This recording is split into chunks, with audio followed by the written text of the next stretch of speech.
स्वागत है सभी का हमारे नए सेशन आधुनिक हिंदी के महत्वपूर्ण काव्य आंदोलन में। तो इसमें हम भारतीय हिंदी युग को पहले देख चुके हैं, उनके जो भी महत्वपूर्ण कवि रहे हैं उन सभी को हम देख चुके हैं। और आज से जो शुरू होगा वो द्विवेदी युग की शुरुआत होगी। तो आज हम द्विवेदी युग की चर्चा करेंगे, उसके प्रमुख प्रवृत्तियों की चर्चा करेंगे और महत्वपूर्ण कवियों की चर्चा करेंगे। इसके बाद अगले सेशन से इसके जो महत्वपूर्ण कवि हैं उनकी और उनकी रचनाओं को उनके संबंध में जितनी भी रचना है सबका विस्तार से चर्चा करेंगे। आज हम बहुत विस्तार में द्विवेदी युग को देखेंगे क्योंकि इससे बहुत प्रश्न बनते हैं। चूँकि हमारी हिंदी भाषा जो है खड़ी बोली हिंदी है, जिसका परिष्कृत काव्य में द्विवेदी युग में ही होता है। इससे पूर्व हम गद्य में तो एक खड़ी बोली देखते हैं हिंदी को, पर हम काव्य में नहीं देख पाते हैं। तो हम मान सकते हैं कि यहीं से ही खड़ी बोली का आरंभ हुआ काव्य में। तो यहाँ से हमारे लिए बहुत महत्वपूर्ण है। तो द्विवेदी युग से, उसकी प्रवृत्तियों से, उसके नामकरण से बहुत सारे प्रश्न आते हैं जिससे हम बहुत ही विस्तार में देखेंगे। और आप सबका जुड़ने के लिए हमारे साथ बहुत बहुत धन्यवाद। और बाकी के सेशनों को भी ज़रूर देखिएगा और बताइएगा कि आपको बाकी के सेशन जो हमने भारतीय हिंदी युग से संबंधित करके डालते वो आपको कैसे लगे। और हम शुरुआत करते हैं इसकी। तो हम पहले इसके थोड़ी पृष्ठभूमि को देखते हैं कि द्विवेदी युग की जो एक नया जो नवीन धारा चली उसके पीछे की जो पृष्ठभूमि उसे देखते हैं। तो पहले हम देखते हैं कि 1893 में 16 जुलाई 1893 को एक सभा का निर्माण होता है, स्थापना होती है, जिसे नागरिक पंचायती सभा के नाम से जाना जाता है। इसकी स्थापना रामप्रसाद मिश्र, श्याम सुंदर दास और शिव कुमार ने मिलकर किया था। तो हम देखते हैं कि आगे में जो श्याम सुंदर दास थे, इन लोगों ने इसका आरंभ किया और फिर इन्हीं लोगों ने आगे चलकर 1896 में एक नागरिक पंचायती पत्रिका का संपादन किया। तो नागरिक पंचायती जो है, क्षमा कीजिएगा कहीं कहीं त्रुटियाँ हो जाती है, नागरिक पंचायती जो एक त्रैमासिक पत्रिका थी जिसे चिंतामणि घोष, श्याम सुंदर दास और जगन्नाथ दास रत्नाकर जी ने मिलकर इसका संपादन किया था। तो इसमें से जो चिंतामणि घोष थे, इन्होंने नागरिक पंचायती सभा से एक आग्रह किया कि वो चूँकि नागरिक पंचायती का जो मुख्य कार्य रहा था उसका ये था कि जो हिंदी की जो पुरानी रचनाएं हैं, जो जो पहले की जो रचनाएं, जैसे आदिकाल की रचनाएं, बहुत सारी रचनाएं जो कहीं ना कहीं लुप्त हो चुकी हैं, उन सभी को खोज को शोध करने का उनका मुख्य कार्य था। उसका शोध करना, खोजना उसे और उसको एक जगह संग्रहित करना। तो चिंतामणि घोष ने आग्रह किया कि इस हिंदी को परिनिष्ठ रूप देना चाहिए, परिष्कृत रूप या परिनिष्ठ रूप जो भी कही वो देना चाहिए। इसके लिए उन्होंने सरस्वती पत्रिका प्रकाशन के लिए आग्रह किया था नागरिक पंचायती सभा से। तो नागरिक पंचायती ने उनके आग्रह को स्वीकार करते हुए 1900 में नागरिक पंचायती पत्रिका का संपादन किया। तो पहले ये काशी से संपादित हो रही थी और बाद में इसका स्थानांतरण इलाहाबाद में कर दिया गया था। तो इसको हम समझते हैं, थोड़ा सा और अच्छे से समझते हैं कि जो इसके जो चिंतामणि घोष थे, ऐसा बच्चन सिंह ने माना है कि ये जो जो सरस्वती पत्रिका है इसको चिंतामणि घोष के आग्रह पे इसका संपादन किया गया था। तो प्रथम में तो ये कुछ लोग मिलकर श्याम सुंदर दास और चिंतामणि घोष, काफ़ी लोग का इसमें नाम आता है, लेकिन स्वतंत्र रूप से कार्यभार 1901 में बाबू श्याम सुंदर दास को दे दिया जाता है। और इसके बाद इसके जो चूँकि समय ऐसा था उस समय, अगर हम देखें तो उस समय में 1900 में देवनागरी जो हमारी लिपि है उसे कचहरी की भाषा के रूप, कचहरी के लिपि स्वीकार कर लिया गया था। तो हमें एक ऐसे भाषा के, चूँकि इससे पूर्व हम देखते हैं कि ब्रज भाषा जो है वो काव्य की भाषा रही और खड़ी बोली जो है वो गद्य की भाषा रही थी। तो काव्य में खड़ी बोली नहीं थी, काव्य में ब्रज भाषा ही चल रहा था। और चूँकि उस समय में हम बहुत ज़्यादा गद्य का विकास नहीं देख पाते, गद्य का विभिन्न रूप आता तो है सामने, पर वो समाज के सामने इतना भी नहीं जुड़ पाया था कि उससे पूरा समाज जुड़ सके। तो इसके लिए काव्य के रूप में हमें अपनी भाषा की ऐसी ज़रूरत थी जो समाज से जुड़ सके, इसलिए यहाँ पर हिंदी पर ज़्यादा जोर दिया गया था। और इससे पहले हम देखते भी हैं कि दयानंद सरस्वती जो है, जो कि आर्य समाज की जिन्होंने स्थापना की थी, दयानंद सरस्वती जी ने, वे कहते हैं उन्होंने हिंदी को अपनी भाषा स्वीकार किया था। वे अपने प्रचार प्रसार के लिए, अपने विचारों के प्रचार प्रसार के लिए उन्होंने हिंदी को ही अपनाया था। तो इस तरह हम देखते हैं कि हिंदी का जो परिष्कृत रूप हम देखते हैं काव्य में, वो हम द्विवेदी युग से ही देखते हैं, इसलिए हमारे लिए बहुत महत्वपूर्ण हो जाता है। तो हम देखते हैं कि 1903 में जब महावीर प्रसाद द्विवेदी जी इसके संपादक बनते हैं, तो ये बहुत ज़्यादा व्याकरण की शुद्धता पर ध्यान देते हैं। इन्होंने व्याकरण की शुद्धता और भाषा की सफाई पर बहुत ज़्यादा ध्यान दिया था, और ये चाहते थे कि पहले तो इनका जो गंतव्य था कि गद्य और काव्य की भाषा में कोई अंतर, तो कोई तात्विक भेद नहीं होना चाहिए, क्योंकि ये वर्ष वर्ष से प्रभावित है। लेकिन ये संभव नहीं था, क्योंकि दोनों के अपने जो स्वतंत्र विधाएं हैं, तो उसके लिए दोनों का अलग अलग अपने नियम होते हैं। तो हालांकि वर्dsworth ने भी मानी थी कि ये चीज़ संभव नहीं है, आगे चलकर आगे के कवियों ने भी इसे माना था कि हाँ, लेकिन हम ये मान सकते हैं कि जो उन्होंने किया था, हिंदी को परिष्कृत रूप प्रदान किया था, और खड़ी बोली में जो काव्य को परिष्कृत रूप दिया था महादेवी प्रसाद क्षमा कीजिएगा, महावीर प्रसाद द्विवेदी जी ने, उसके लिए हिंदी जगह सदा उनका ऋणी रहेगा। तो अब हम देखते हैं, थोड़ा सरस्वती पत्रिका को देखते हैं। तो आचार्य रामचंद्र शुक्ल ने इस पत्रिका को 20वीं शताब्दी के प्रारंभिक काल का विश्वकोश कहकर पुकारा है। ये बहुत महत्वपूर्ण है, ये आप ध्यान रखिएगा। इसके बाद हम देखते हैं कि डॉक्टर नगेंद्र जो है वो द्विवेदी युग को जागरण सुधार काल नाम से इसको कहते हैं, इसको जागरण सुधार काल कहते हैं। और आचार्य रामचंद्र शुक्ल ने द्विवेदी युग को नई धारा का द्वितीय उत्थान कहा है। प्रथम उत्थान में उन्होंने भारतेंदु जी को बताया, द्वितीय उत्थान में उन्होंने द्विवेदी युग को दिखाया है। और जो महावीर प्रसाद द्विवेदी थे, वे 1903 से लेकर 1920 तक इसके संपादक रहे थे। हालांकि कुछ लोग 20 तक भी मानते हैं द्विवेदी युग को, लेकिन मूल रूप से हम 18 में इस छायावाद का प्रवर्तन स्वीकार कर लेते हैं। तो थोड़ा हम इसकी प्रवृत्तियों को देखते हैं कि इसकी जो प्रमुख प्रवृत्तियां रही हैं, किस लिए ये बाकियों से अलग है। प्रवृत्तियों का अर्थ हम मानते हैं कि ऐसे क्या है इसमें विशेषता कि अपने पिछले युग से अलग है। तो यहाँ हम देखते हैं कि देश प्रेम की भावना को हम देखते हैं, चूँकि हम देखते हैं कि भारतेंदु युग में एक अंतर विरोध सा रहा था राज्य और राष्ट्र प्रेम के बीच में। वो लोग राज्य की प्रशंसा भी करते थे, और राज्य भक्ति की भी और राष्ट्र भक्ति की, पर वो स्वतंत्र रूप से राष्ट्र प्रेम को व्यक्त नहीं कर पाते थे। ये चीज़ हम यहाँ देखते हैं, क्योंकि उस समय में अगर हम देखें तो तत्कालीन परिस्थितियाँ ऐसी थी कि उस समय में बंगाल विभाजन हुआ था, हमारे देश को बांटने की एक अंग्रेज़ों द्वारा साजिश की गई थी। कहीं न कहीं उन्होंने बहुत सारी धार्मिक लड़ाइयाँ भी छेड़ी थी, जिसमें हिंदू मुसलमान को अलग करना। हम देखते हैं कि उस समय में एक मार्लो मिंटो एक्ट आता है 1909 में, उससे पूर्व में गर्म दल और नरम दल का विभाजन हो जाता है। तो बहुत सारी ऐसी परिस्थितियाँ थी जो सही नहीं चल रही थी। तो कहीं न कहीं साहित्य ने भी आगे बढ़ चढ़ कर उसमें राष्ट्र प्रेम को सब में जागृत करने की कोशिश की, सबको एकता के एक सूत्र में पिरोने की कोशिश की, और एक भाषा को प्रदान किया, जो कि सबके लिए भाषा भी कहीं ना कहीं एक सूत्र में पिरोने का लोगों को एक जरिया बन जाता है। जब तक लोग एक दूसरे को समझेंगे नहीं, एक भाषा से जुड़ेंगे नहीं, तब तक वो एक दूसरे को समझ नहीं पाएंगे, क्योंकि वो हमारे संपर्क भाषा के रूप में जाननी चाहिए कि हम कैसे एक दूसरे से कम्युनिकेट करते हैं।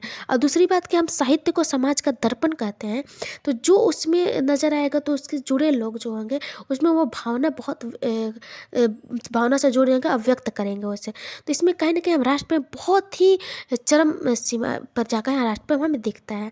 हम देखते हैं कि द्विवेदी युग के कवियों ने जनमानस के बीच राष्ट्र प्रेम की लहर चलाई, और स्वतंत्रता के प्रति जनमानस में चेतना का संचार किया कि स्वतंत्रता हमारे लिए क्या चीज़ है।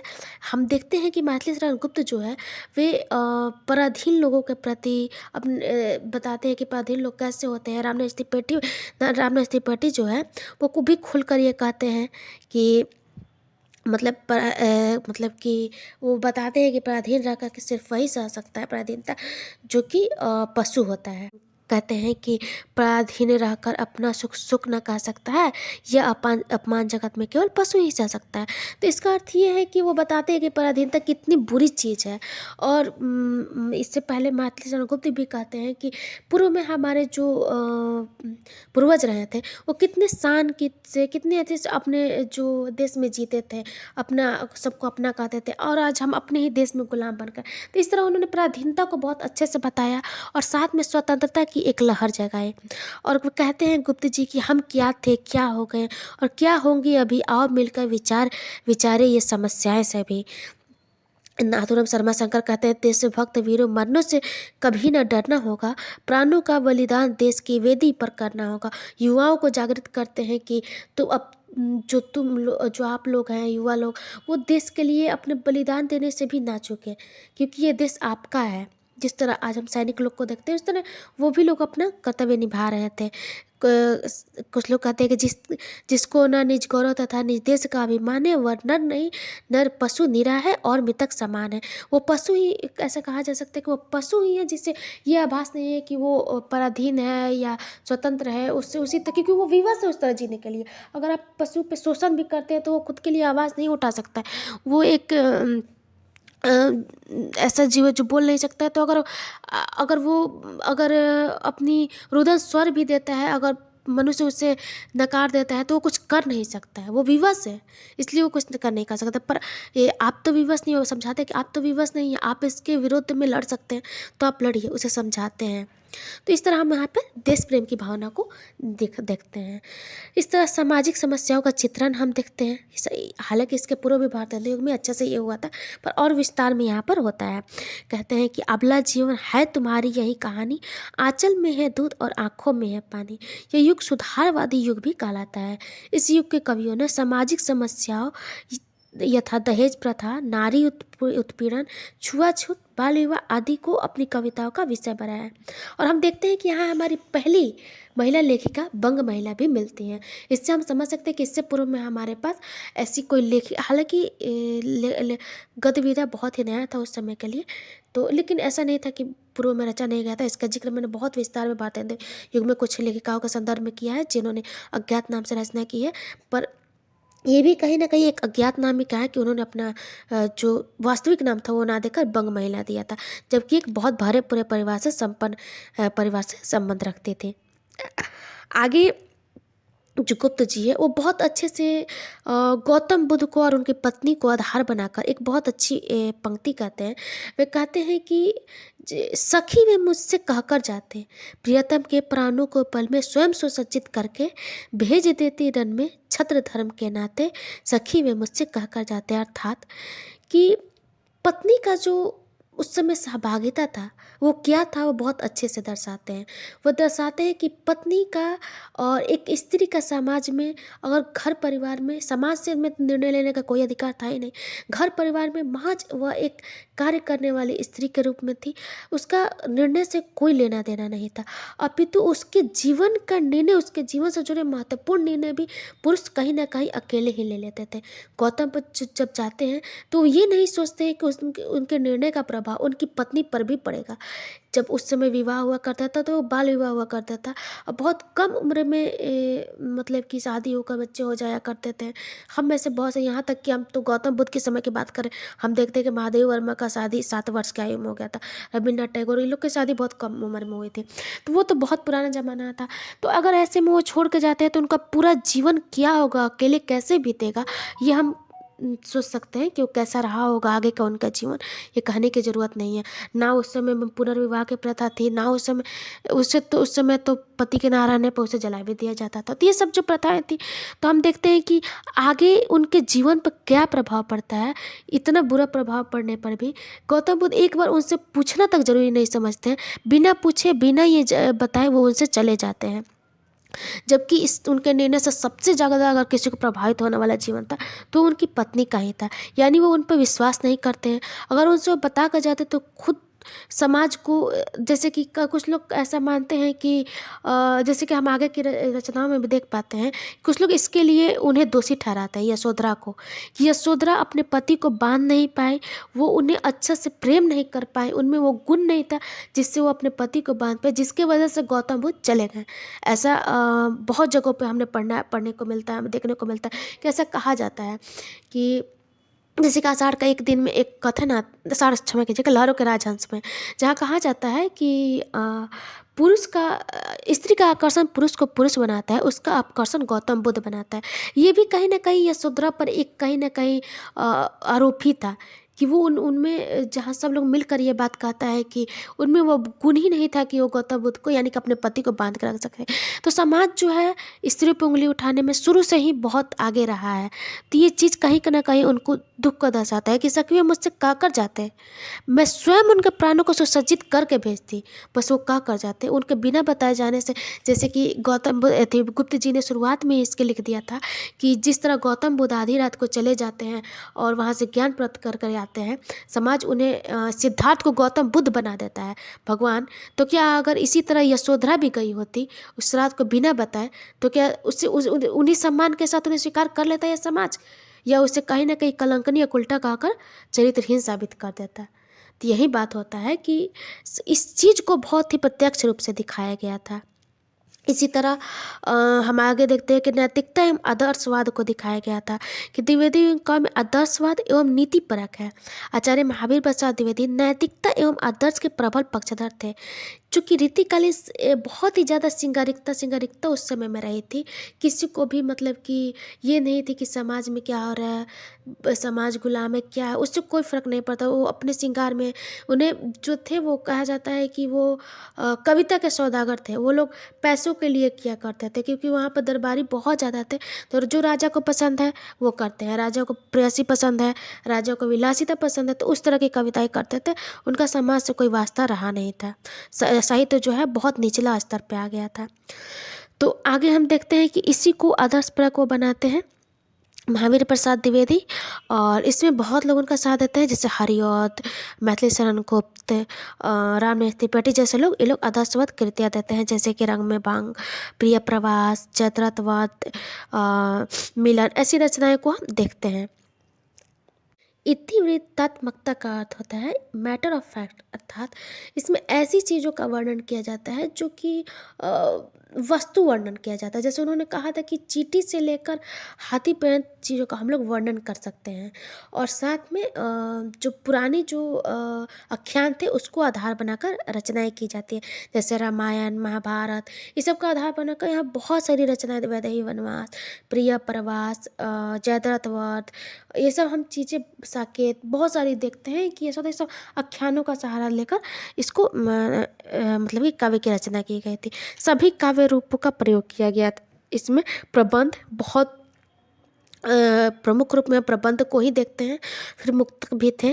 सभी प्रकार की यहाँ रचनाएं की जाती थी। हम रीतिकाल में मुक्तक प्रबंध बहुत कम देखते हैं।